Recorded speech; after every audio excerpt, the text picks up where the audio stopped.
We are doing the mailbag video. Unfortunately, I can't bring up the comments for you right now, but I wrote them down as I'm making this video while I'm in Dallas.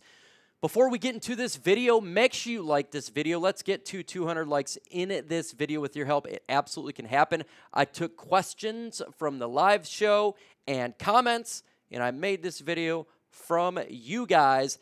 That's what it's all about. Continue to comment on the videos. If you do that, I will take those comments periodically, and I make videos out of it so you can be featured on here. Unfortunately, I'm not doing the name right now. I don't have the graphics up, but I can definitely get the questions for you. A lot of questions talking about the 53-man roster, Brad Holmes, press conference, and more. Let's get into it.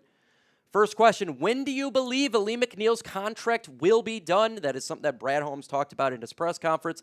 I've been saying I feel like it's going to be done after this season, not during the NFL season. Why is that? Well, this season starts in about a week and a half, and they just started preliminary talks for Alim McNeel to get extended. Remember, they got St. Brown done, Penei Sewell done, Jared Goff done. He's the next one in line. Am I concerned that they're going to get it done? Nope. I think the Lions will get it done 100%, but I truly do believe when it's done, it's going to be after this season when the Lions will have the opportunity to do it. They still got a ton of cap space for next year and this year. They could do it any time, but we're running out of time right now, right? They need to be focusing now on the regular season, and it takes two to tango. Maybe Alim McNeel is banking on himself, as I think he should. If you're in his situation with DJ Reader coming along, you feel like maybe after the season you can really get more money from the Lions, and the season's nearly here. So it's going to get done after the season. That's what I got going on. But in the comment section right now, do you believe it's going to happen this season or off season? Let me know your thoughts in the comments below. Next question, will Lions trade for a wide receiver? Right now, no. They picked up Tim Patrick, Allen Robinson, and placed Donovan Peoples-Jones on the practice squad. They got 4 active wide receivers. They're not going to do that right now. They're going to develop Tim Patrick until he understands the scheme, he gets on the same page, all that lovely stuff, and at some point he will be activated to the active roster. That's my belief system right here. And when you look at the Lions as a whole, they don't make a lot of trades unless it's the trade deadline. So if you're looking for a trade, I would probably wait till the trade deadline, and that could be really any position. We just don't know what teams are going to be really good and what teams are going to be really bad. We have a guess, but as we know how the NFL works, surprises happen. And it's also about teams and contracts, fifth-year options, all that stuff. So if you're looking for a trade, if you're one of those guys, you have to wait till the trade deadline. That's my opinion. And look, they could get a wide receiver at the trade deadline. We don't know how well these guys are going to play. We can expect Tim Patrick to do well, right? We just don't know it. So right now I'd say no, but wait till the trade deadline. What do you guys think? You want the Lions to make a trade? Why for yes and for no? Why is Tim Patrick on the practice squad and not on the active roster? Well, I'm going to tell you the reasons why. He doesn't know this offense yet. So what is the point of putting him on the active roster when he doesn't know the offense? Ben Johnson is always about understanding the scheme first. This is how this offense works. You got to know it. So why place him there when he's not going to be played? Makes no sense. But if you put him on the practice squad until he develops, he learns the playbook, then you can bring him on the active roster. So that's why he's not there. Don't get upset about it. Don't get angry about it. Look, Allen Robinson's on the practice squad, same with Donovan Peoples-Jones, but I fully expect Patrick to make that move maybe at some point in this up and coming season. So my thoughts on Patrick, I love it. 6'4", big body wide receiver. We just need to make sure he can stay healthy. His ability on the field is good, and he played with really bad quarterbacks for Denver.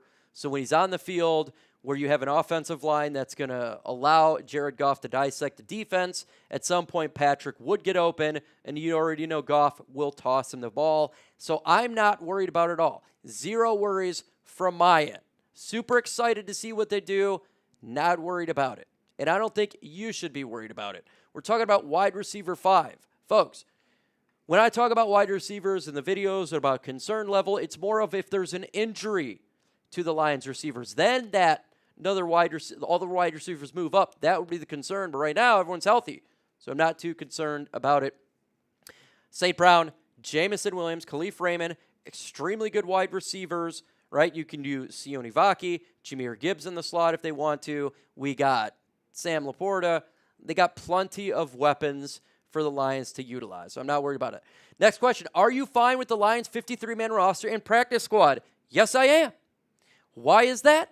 Because this roster is good, and Nate Sudfeld is not on either the practice squad or the active roster, and that puts a smile on my face, and they put Jake Fromm on there, who I feel like has a higher ceiling, younger player. He actually could do something on the field.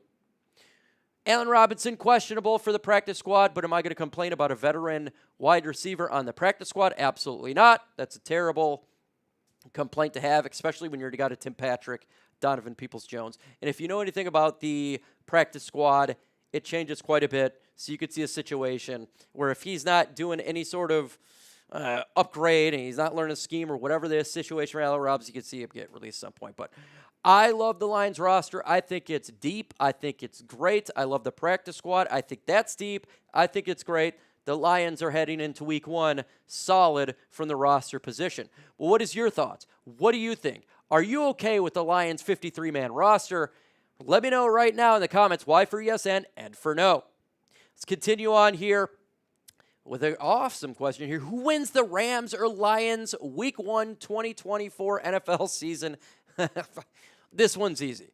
The Detroit Lions I have winning this game. I do. Home opener with the 13th man. I'm not even going to call it 12th. They jumped that with the loud and how loud it gets at Ford Field. The 13th man over there. It's going to be really difficult for the Rams to come in here and win. They're a good team, though. Make no mistake about it. It's not going to be easy. We barely won in the playoffs last year. But with the defensive line extremely upgraded, the defensive backs extremely upgraded, it's the Lions' defense that you always worry about. Not worried about the offense. I'm good there. Could the Lions make a mistake or miss a field goal or something like that? Is that a concern level? Yeah, but I think the Lions will put up enough points. We don't really have to worry about that one. So I have the Lions winning this game. Let me know your thoughts. Do you have the Lions winning this game? L for Lions, R for Rams.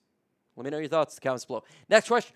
What rookie will make the biggest impact for the Detroit Lions? Well, look, this answer's easy. You go Terrion Arnold, right? He is the guy who we traded up for. He's going to be eventually our number 1 cornerback. Right now, he's number 2.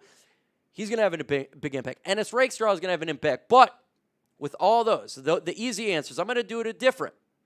I'm not going to go with the easiest answer. I'm going to go Sione Vaki as the player who I'm watching because the Lions really could utilize him in the run game and in the pass game on Sunday. We've seen what he can do when the football's in his hands. He breaks ankles.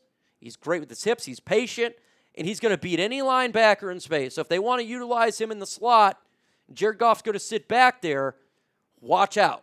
He's going to be he's going to find him open. He's going to get him the football, and he's gaining those yards. And I think that's extreme impact, especially on 3rd down, if you can have a Vaki out there. I know he's a rookie. I know he's a 4th-round rookie, but he's a special talent. When you have special talent, you play it. I don't know how many touches he'll get on game day. Probably not that much. Doesn't matter, though. I do think he'll be an impact player because he is a mismatch. He is a guy that's going to beat his opponent, and that's something that I cannot wait to see for sure. It's going to be so much fun. But maybe you think it's Ennis Rakestraw. Maybe you think it's Terrion Arnold for sure. We already know what I feel like this guy is going to be an island player at some point, as he develops, right? He is going to be the guy for sure. So that would be the easiest answer to get. No doubt about it. Next question here. What is your biggest concern level for the Lions in 2024? Concern levels. Let's do plural here because concern levels is the mobile quarterback. This is something so far with Aaron Glenn's defense, we just can't stop. Can they do it now with the upgraded defensive line and Terrell Williams as the defensive lines coach? I think they'll do a better job, but I'm still concerned about it, as we should be. These quarterbacks rip us up, and we need to be able to take the quarterback down, not just get pressure as he breaks out of the pocket. We need to take him down. That is probably my biggest concern. What about yours? What's your biggest concern? Let me know in the comments below. Jake Bates' kickoff ability. We don't know if he's going to actually do it, right? But I am worried right now about kickoffs because so many penalties in the preseason, and it didn't get fixed. 40-yard line is not where you want your opposing team to start. That is great field position. Great. We need to push them back. We did that. We did an outstanding job last year of our kickoffs, forcing teams to have bad field position in the punt and in the kickoff. So I am concerned about that. And lastly, when it comes to concerns, it's always injuries. And that's for all 32 teams. I'm always going to be concerned about injuries. Keeping our players healthy, especially our foundational pieces like Jared Goff and Penei Sewell or Aiden Hutchinson, St. Brown, Jahmyr Gibbs, these guys you want on the field all the time. You don't want to see them injured. And we already had a plethora of injuries so far in preseason, in training camp. Now, it's good now. It's great now, but we want to make sure that those injuries are not something going forward. And last question here, what is the strength of this football team?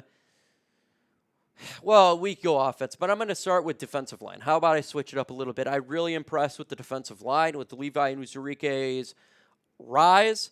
DJ Reader, at some point, he'll be on here, and even though I haven't seen anything from him, I expect great things from him. The defensive line with Terrell Williams seems to be much improved from what was last year. Pressure and sacks should go up, and that is something I'm ecstatic about. But what do you guys think? What is the strength of this team? Obviously, a lot of you are going to go to offense, and we all could do offensive line, but I want to change it up a little bit because I don't want to say the same answers 24/7. Make sure you subscribe to the channel, hit that notification bell, all that lovely stuff. With that said, folks, adios.